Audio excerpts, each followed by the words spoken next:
हमारे अंदर जलाने वाले महादेव को कोटि कोटि आत्मा प्रणाम।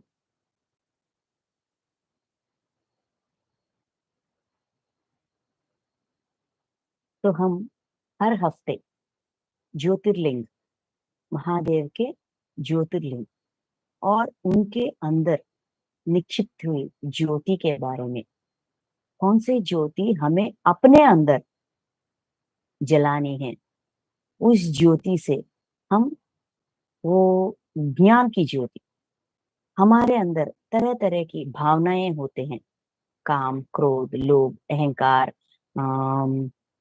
बदला, प्रतीकार, ऐसे तरह तरह की भावनाएं होते हैं। एक एक भावना को, उस भावना की वजह से हम अपने आप को कहाँ तक नष्ट करते हैं और उस भावना से हम कैसे बाहर आ सकते हैं आसानी से। अपने भक्तों के जरिए महादेव अपने भक्तों के जरिए उनके नाम से एक एक ज्योतिर्लिंग को एक एक नाम देते हैं। तो हमने सोमनाथ, सोमेश्वर ज्योतिर्लिंग, कृष्णेश्वर ज्योतिर्लिंग, ओंकारेश्वर ज्योतिर्लिंग, इन ज्योतिर्लिंग के पीछे पुराण कथा क्या है, उस ज्योतिर्लिंग को वो नाम कैसा आई है, क्यों रखा गया है, उन ज्योतिर्लिंगों के अंदर कौन से ज्योति है, ये सब कुछ हमने समझा है। और उस ज्योति को अपने अंदर, उस ज्ञान ज्योति को, महादेव को उस ज्योति के स्वरूप में अपने अंदर कैसे जला सकते हैं, हमने सीखा है। तो आज हम भीमेश्वर ज्योतिर्लिंग, भीमेश्वर ज्योतिर्लिंग, इसके बारे में, इस ज्योतिर्लिंग, उसकी, उस ज्योतिर्लिंग के पीछे पुराण कथा और उस ज्योतिर्लिंग को ये नाम कैसा आई, और हमारे अंदर जो नहीं होनी चाहिए ऐसा दुर्गुण क्या है, और उस दुर्गुण को आसानी से हम कैसे बदल सकते हैं। दुर्गुण होना कोई अतिशय नहीं है, क्योंकि सब में होती है, एक कॉमन है।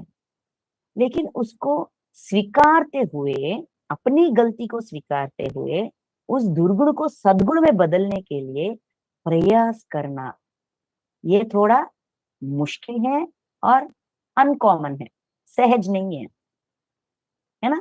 तो महादेव के चैतन्य से, महादेव के जरिए हम अपने अंदर की ये तरह तरह की भावनाएं, जो खुद को और हमारे साथ जो होते हैं उनको नष्ट करते हैं, उस गुणों को या लक्षणों को बदलने के लिए महादेव की सहायता मांगते हुए और उनके मार्गदर्शन में, उनकी शक्ति से जुड़कर हम अपने अंदर बदलाव लाने की प्रयास कर रहे हैं हर हफ्ते। ठीक है। तो आज भीमेश्वर ज्योतिर्लिंग, ये भीमेश्वर ज्योतिर्लिंग के जरिए हम हमें बदला, प्रतिकार, रिवेंज, ये कितना भयानक होती है, समझ ना समझ में हम कितने नष्ट कर लेते हैं अपने, जिससे हमारा कोई भी ताल्लुक नहीं, लेकिन उसका नष्ट कर लेते हैं, आसानी से कर लेते हैं। और और ज्यादा करने के लिए भी झिझकते नहीं है। लेकिन जब हमें सच्चाई पता चलता है, तब तक हम खुद का और सबका नष्ट कर लेते हैं। बदला या रिवेंज या प्रतिकार ऐसा चीज है जो दिखती है कि हम सबको जला रहे हैं, लेकिन हम खुद को जलाते हैं। तो उसको कैसे पहचान सकते हैं और कैसे बदल सकते हैं, ये सिखाते हैं महादेव। तो इसीलिए भीमेश्वर ज्योतिर्लिंग को नमस्कार, नमन करते हुए, हर हर महादेव करते कहते हुए हम शुरू करते हैं आज का सेशन। तो हमें रामायण, राम जी, रावणासुर, कुंभकर्ण, विभीषण, ये हम सबको पता है ना। तो कुंभकर्ण, जब रावणासुर का वध होती है, ये रामायण का युद्ध होती है, कुंभकर्ण का वध भी होती है। राम जी के हाथों में कुंभकर्ण मर जाते हैं, अपना बॉडी वेकेट करते हैं, ठीक है ना। तो कुंभकर्ण का एक पुत्र होता है, उसका नाम है भीमासुर। कुंभकर्ण का पुत्र का नाम भीमासुर। वो बच्चा बड़े होने के बाद, थोड़ा बड़े होने के बाद ना, वो अपनी माँ से पूछता है, मम्मा, मेरा पिताजी कहाँ है? मुझे पिताजी क्यों नहीं है? सबको पिताजी हैं, मुझे पिताजी क्यों नहीं है? और हमारा राज्य, हमारा स्थिति ऐसा क्यों है? थोड़ा डिपेंडेंसी या जैसा वो चाहते हैं वैसा नहीं है, ठीक है। तो ऐसा क्यों है, इसका क्या कारण है? मुझे नहीं पता, अब बताओ, ऐसा अपने माँ से पूछता है। तो वो माँ कहती है कि आपके पिताजी को राम जी ने मार दिया, आपके पिताजी को राम जी ने मार दिया। बस आधा इंफॉर्मेशन देती है। इस आधे इंफॉर्मेशन की वजह से इस छोटे बच्चे के दिमाग में बदला, राम के प्रति, वो विष्णु का स्वरूप है और वो आता है और आपके पिताजी, आपके बड़े पिताजी सबको मारता है, ये हुआ था, इसीलिए हमारी जिंदगी ऐसा है, ऐसा कहती है। आधा सच है ना वो पूरा सच नहीं है। वो बच्चा सोचता है कि अपने पिताजी को किसी ने मार दिया। तो ये बात सुनने के बाद किसी बच्चे को क्या लगेगा? जिन्होंने मेरे पिताजी को मुझसे दूर किया, उनको मारना चाहिए, ऐसा भावना उत्पन्न होती है कि नहीं? हमें जब बच्चों को कुछ कहते हैं, हम जब हमारे बच्चों को कुछ कहते हैं, तो आधा सच नहीं, पूरा सच बता देनी चाहिए। ये भी बोलनी चाहिए कि उन्होंने राम की पत्नी को उठाकर लेकर आए हैं। राम जी ने बहुत सारे बार ऐसा मैसेजेस सेंड की है, फिर भी इन लोगों ने नहीं माना, युद्ध किया। उस युद्ध में इन लोगों का अंत हुआ। इन लोगों ने एक गलती की, उसके वजह से ये घटना घटी। तो पूरा सच बता देनी चाहिए ना, नहीं कहा। ये बच्चा राम जी के प्रति बदला, इस भावना से जल रहा था। हम भी अपने घर में ऐसा ही काम करते हैं।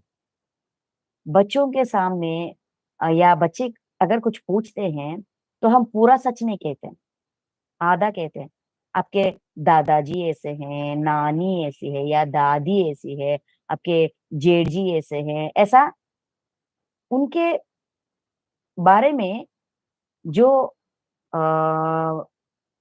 क्या कहते हैं, हमें अच्छा नहीं लगता, वही बातें कहते हैं। लेकिन वो लोग ऐसा क्यों बिहेव किया, वो घटना कहाँ शुरू हुई, कैसे खत्म हुई, पूरा कहानी हम नहीं सुनाते। बस हमारी भावना जैसा होता है वही कहते हैं। इसके वजह से इन छोटे छोटे बच्चों के दिमाग में उनके प्रति तरह तरह की नेगेटिव इमोशंस, वो लोग सही नहीं है, ये लोग सही नहीं, ये ऐसे हैं, वे ऐसे हैं, ओपिनियंस बिल्डअप हो जाते हैं, अभिप्राय, भेदभाव। ऐसा ही ये बीज हम बड़े अपने बच्चों के दिमाग में बोते हैं।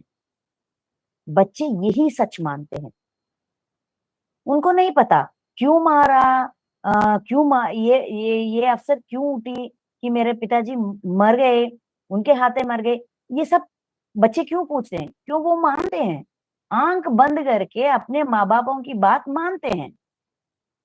इसीलिए माँ बाप की जिम्मेदारी बनती है पूरा सच बताने का। तब जो भी डिसीजन वो ले, इसमें पेरेंट्स की भागीदारी नहीं होती, सिर्फ बच्चों की डिसीजन होती है। हमारी दायित्व ये होती है कि पूरा सच बताए। तो ये गलती भीमासुर की माँ, कुंभकर्ण की पत्नी करती है।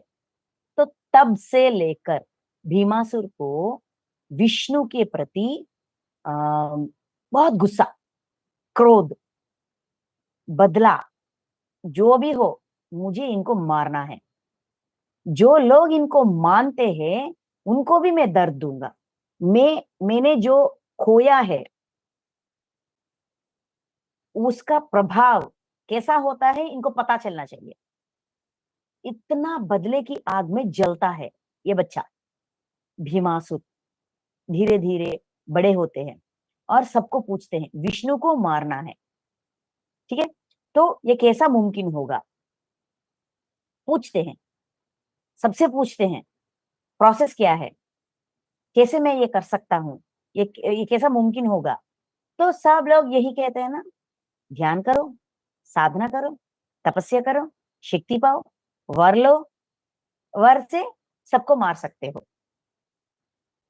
तो वो बच्चा भी वही करता है, साधना करता है, ध्यान करता है, करके ब्रह्मा जी ब्रह्मा जी को प्रसन्न करते हैं। प्रसन्न, बहुत घोर तपस्या करते हैं इतना शक्ति पाने के लिए, इतना अम, तैयार होने के लिए, अपना लक्ष्य जो विष्णु के प्रति बदला लेने के लिए तपस्या करते हैं। तो ब्रह्मा जी प्रसन्न होते हैं, तपस्या का फल देनी ही चाहिए। कौन किया, किसने किया, किस उद्देश्य से किया, नहीं, साधना की तो फल देना पड़ता है, ये विश्व का नियम है, तो देते हैं।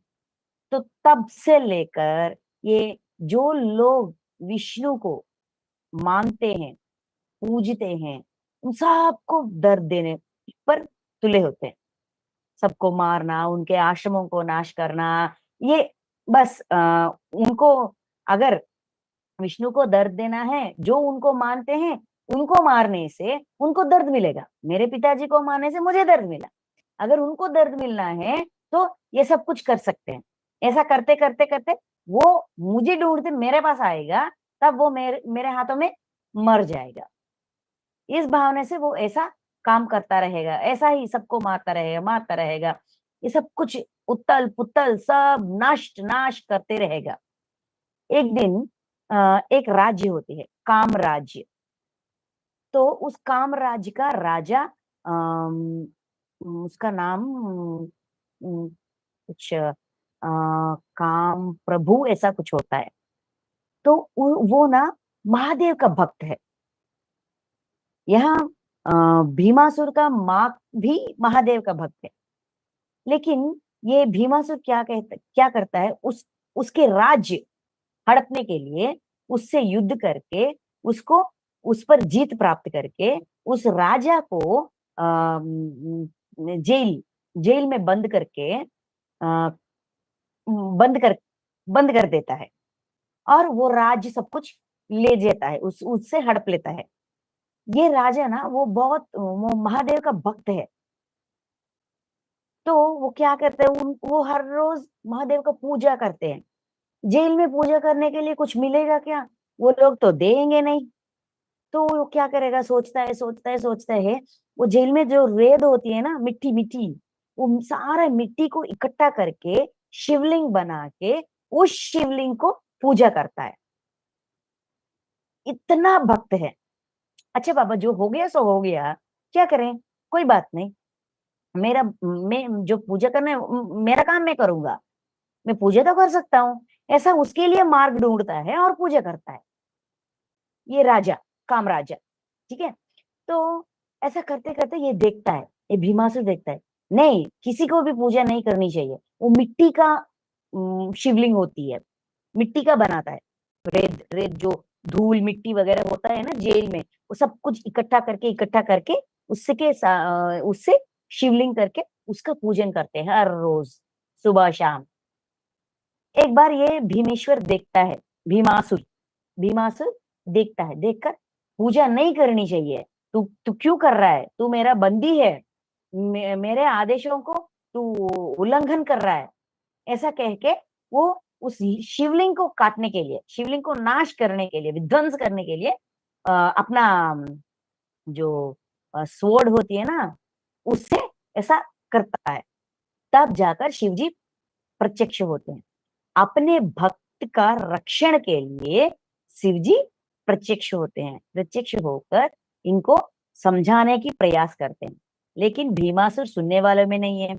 उसके अंदर ये बदला की भावना इतनी गहरी होती है कि वो किसको मारने के लिए शुरू हुआ और किसको मार रहा है, किसको दर्द दे रहा है, क्या कर रहा है, सब कुछ भूल जाता है।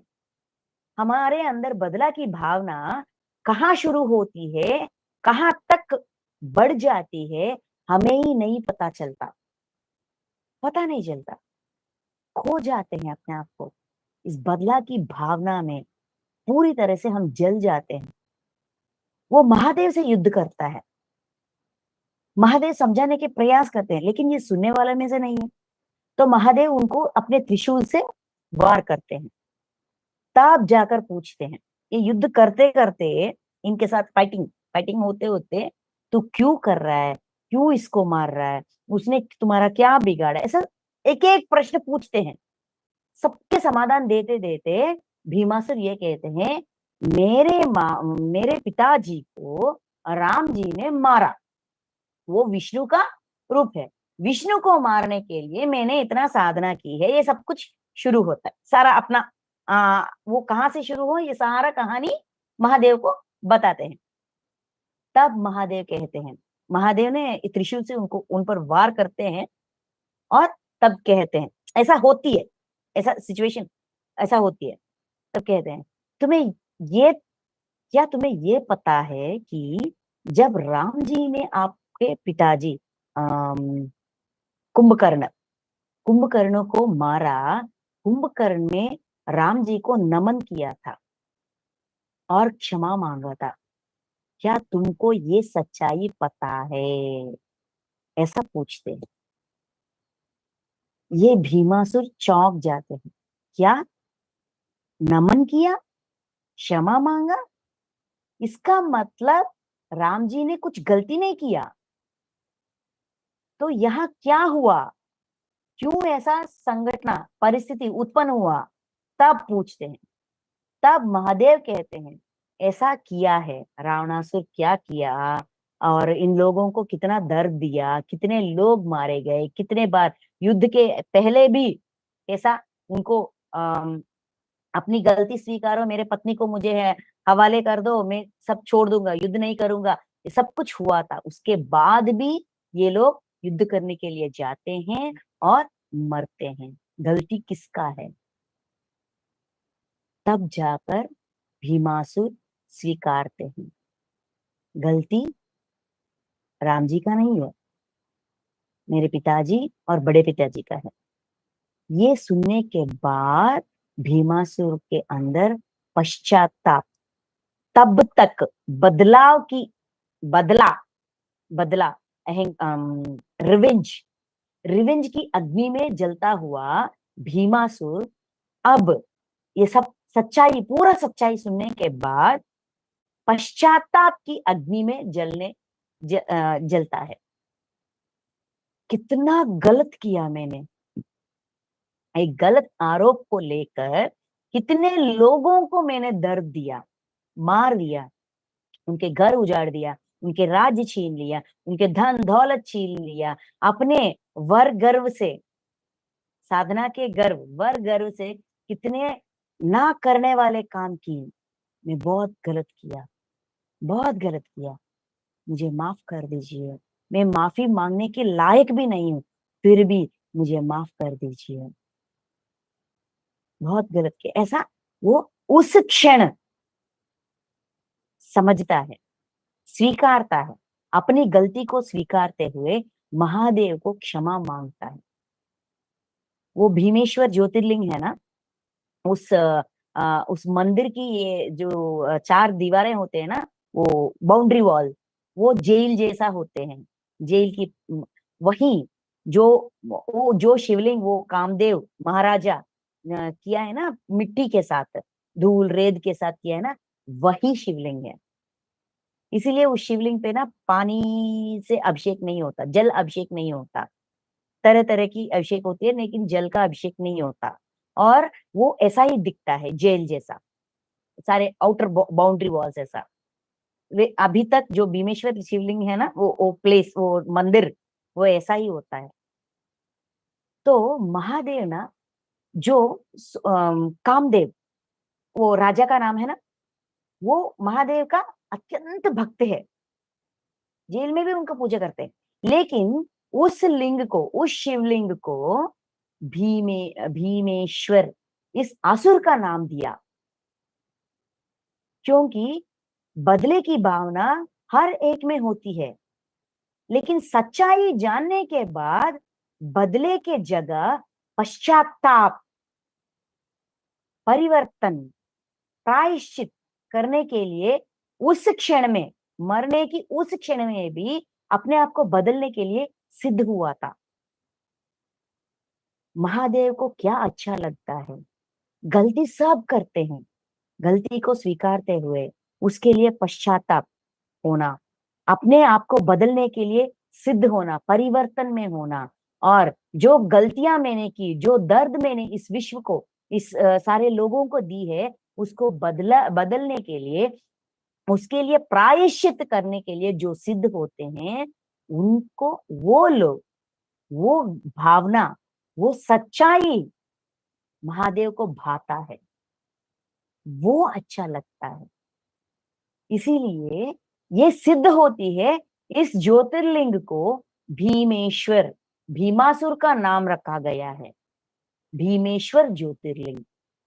जिन्होंने जीते जी, जब जिंदा था, सब सिर्फ गलतियां ही की, बदले की भावना में जलते रहा, क्योंकि उनको पूरा सच्चाई नहीं पता था। हमारी एक छोटी सी गलती किसी के जिंदगी को इतना दर्दनाक, हिंसा पूर्वक बना देती है, उनके वजह से और कितनी जिंदगियों को हिंसा सहने, या हिंसा की बारे में, हिंसा में डुबो देती है, हमें एहसास ही नहीं होता। इसीलिए जो भी बात हम कहें हमारे बच्चों से, या किसी भी विषय में, एक ही तरफ की बात, एक तरफदारी, सिर्फ एक तरफ की बातें कहकर दूसरी तरफ की बातें अनहोनी रखकर, गुप्त रखकर, हम ऐसा, इतनी बड़ी घटना, इतनी ज्यादा दर्द और हिंसा की मूल, बीज हम हो जाएंगे। इसका फल भी हमें भुगतना पड़ेगा। ये भी सीख हमें यहाँ से मिलती है, और बदले की भावना कितना भयानक होती है, और उस भावना को पश्चाताप से हम कैसे ठंडा कर सकते हैं, कितना आवश्यक है, पश्चाताप कितना आवश्यक है, महादेव हमें इस ज्योतिर्लिंग की ज्योति के जरिए हमें सिखा रहे हैं। अगर हमारे अंदर बदला है किसी के प्रति भी, पूरी सच्चाई पता करने के लिए ट्राई करना चाहिए। जो भी हो, बदला हमें ना जला दे, ये हमें हमेशा चौकन्नी रहनी है। और जो भी हो, पश्चाताप से, उसके वजह से, हमारी बदले की आग के वजह से अगर किसी को कोई दर्द, पीड़ा हमने जाने अनजाने में कह दिया, कर दिया, उसके लिए क्षमा मांगना चाहिए, पश्चातापी होनी चाहिए। गलती को स्वीकारते हुए हम अपने बदले की भावना को ठंडा कर सकते हैं, क्योंकि ये जन्म जन्म तक हमारे साथ नहीं छोड़ती। जब तक हम इसको ना बदले, तब तक ये हमारा साथ नहीं छोड़ती।